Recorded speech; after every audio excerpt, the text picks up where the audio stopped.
Muy buen día, chicos. Esta es la primera grabando de esta manera.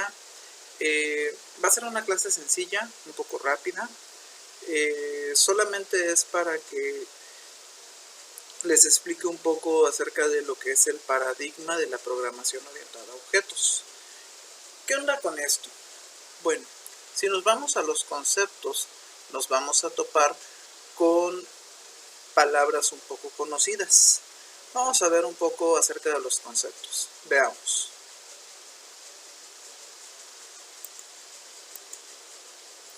Nos dice lo siguiente.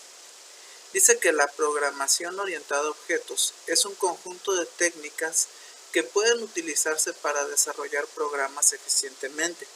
¿A qué viene esto? Bueno, cuando nosotros hablamos del paradigma orientado a objetos, nos vamos a dar cuenta de que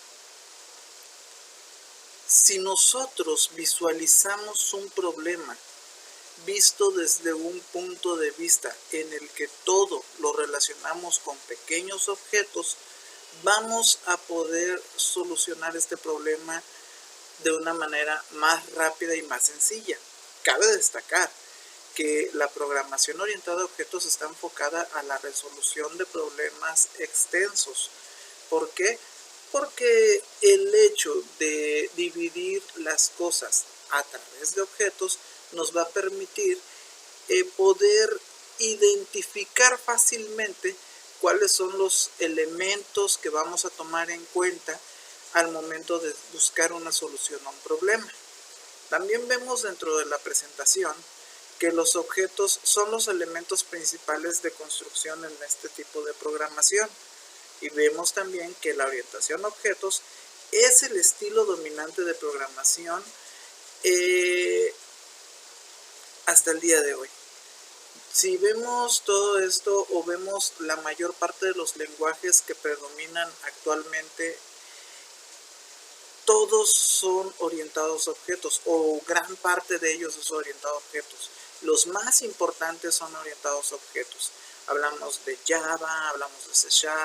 Si buscamos lenguajes nuevos, pues no vamos a encontrar un Kotlin, que es un lenguaje relativamente nuevo, que está enfocado al desarrollo de aplicaciones móviles con Android. También podemos encontrar Dart, también podemos encontrar JavaScript, que no es un lenguaje nuevo, pero que es una punta de lanza actualmente para todo lo que es desarrollo de aplicaciones. Y actualmente JavaScript es un lenguaje orientado a objetos. Entonces, si observamos todo esto y analizamos este punto de vista, nos vamos a dar cuenta de que gran parte de los lenguajes de programación son orientados a objetos hoy en día. ¿Vale? Veamos adelante. Dentro de lo que es la programación orientada a objetos, nos vamos a encontrar que esta tiene 4 elementos principales que se les denomina sus pilares, ¿sale? ¿Cuáles son esos 4 elementos principales? Bueno, los elementos principales que tiene la programación orientada a objetos son las clases, los atributos, los métodos y los objetos. Esos 4 elementos son los elementos principales que vamos a tener al momento de trabajar de este modo, hablando de programación orientada a objetos, ¿sale?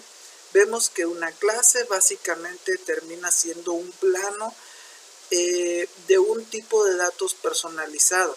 Así como nosotros tenemos datos enteros, booleanos, strings, que nos permiten manejar números decimales y cadenas de caracteres, nosotros también podemos tener datos específicos. Por ejemplo, podríamos tener un dato tipo auto que nos va a permitir trabajar atributos y características específicas de un auto, ¿sale? Por decir o mencionar un ejemplo. Cuando nosotros definimos una clase, se utiliza cargándola en memoria. Es decir, si yo defino una clase, yo la creo en mi lenguaje, en mi código, ¿sale? Pero para poder utilizarla, tengo que llevar esto a memoria. Y la manera de hacerlo es crear un objeto o más bien una instancia de dicha clase. ¿Cómo hacemos esto? Va a depender mucho del lenguaje de programación que estemos utilizando. Si hablamos de Java o de C#, vamos a ver que la forma de realizar esto es empleando la palabra reservada new. Más adelante, en un ejemplo que les voy a estar haciendo llegar por este medio, vamos a ver cómo es que nosotros creamos una clase, determinamos sus atributos, determinamos sus métodos y creamos objetos de esta clase para poder trabajar con ellos. ¿Sale? Tomando en cuenta lo que acabo de mencionar, cuando hablamos de estos 4 elementos, es la manera en que nosotros trabajamos orientado a objetos. ¿Por qué? Porque tenemos clases, tenemos atributos, tenemos métodos. Y para materializar todo esto y hacerlo útil, nosotros creamos objetos para poder trabajar con esto. Durante esta materia vamos a estar trabajando mucho con UML, que es el lenguaje de modelado unificado, y vamos a estar trabajando mucho con lo que sería el diagramado de clases, ¿sale? Si observamos esto, vemos que una clase dentro de UML se va a representar por un pequeño rectángulo. En la primera parte del rectángulo nosotros vamos a determinar el nombre de nuestra clase con la metodología que ustedes quieran seguir para nombrar sus clases. Igual, en la segunda etapa vamos a determinar que aquí vamos a contemplar todo lo que son los atributos de nuestra clase. Y en la tercera parte del rectángulo que mencionamos, identificamos los módulos y las propiedades que van a tener nuestros elementos. ¿Qué hay dentro de una clase? ¿Qué podemos hacer dentro de una clase y qué es una clase como tal? Dice que dentro de una clase se pueden declarar variables, propiedades, métodos y eventos, ¿sale? Podemos declarar variables, podemos declarar propiedades o trabajar propiedades y podemos trabajar eventos. Ojo con eso, podemos hacer eso, mas no podemos crear sentencias de código dentro de la clase directamente.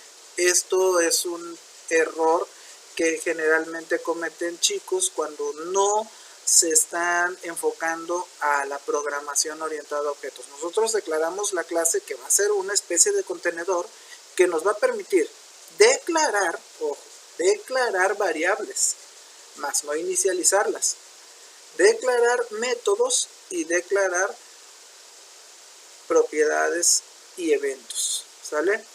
Más no inicializar dichos elementos. Para inicializar variables vamos a utilizar un método especial que se utiliza dentro de las clases, que son los métodos constructores. Cada elemento puede tener un modificador de acceso. Esto nos va a llevar a una de las propiedades básicas de la programación orientada a objetos, o una de sus características principales, que es el encapsulamiento. ¿Por qué? Porque un modificador de acceso nos va a permitir tener cierto grado de privacidad de los elementos que existen dentro de una clase para así poder utilizarlos. Ojo con esto, existen 3 principales tipos de modificadores de acceso. En la siguiente diapositiva lo vamos a ver, ¿sale? Pero antes de avanzar, vemos que un modificador de acceso especifica quiénes están autorizados a ver los elementos a los que nosotros les estamos aplicando dicho modificador de acceso. Si no llegáramos a especificar un modificador de acceso, es decir, que nosotros declaremos un atributo dentro de una clase y no indicamos si es público, si es privado o es protegido, este modificador de acceso automáticamente el lenguaje de programación lo va a tomar como un elemento privado, es decir, que solo puede ser utilizado dentro de nuestra clase. Vemos aquí los 3 principales modificadores de acceso que nosotros podemos incluir a nuestros elementos y vemos que tenemos elementos públicos, elementos privados y elementos protegidos, ¿sale? En teoría, Y lo digo de esta manera porque es como lo estamos viendo actualmente. Ya en el siguiente video les mencionaba que vamos a crear una clase con todas sus características.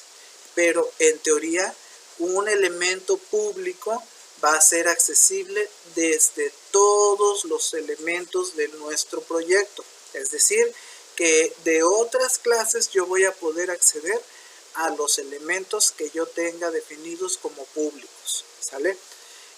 Un elemento privado solamente va a ser accedido en la clase donde lo estoy utilizando. Y un elemento protegido nos va a llevar al siguiente tema, que es la herencia. Va a decir que un elemento protegido es accesible solo a la misma clase, es decir, lo mismo que si fuese un elemento privado, y métodos de las clases derivadas, no accesible desde el exterior. Es decir, es un privado, pero este solo puede ser accedido por las clases que están heredando de esta clase identificada. Más adelante, cuando veamos el ejemplo de herencia como tal, vamos a explicar clara y detalladamente el uso del modificador de acceso protected.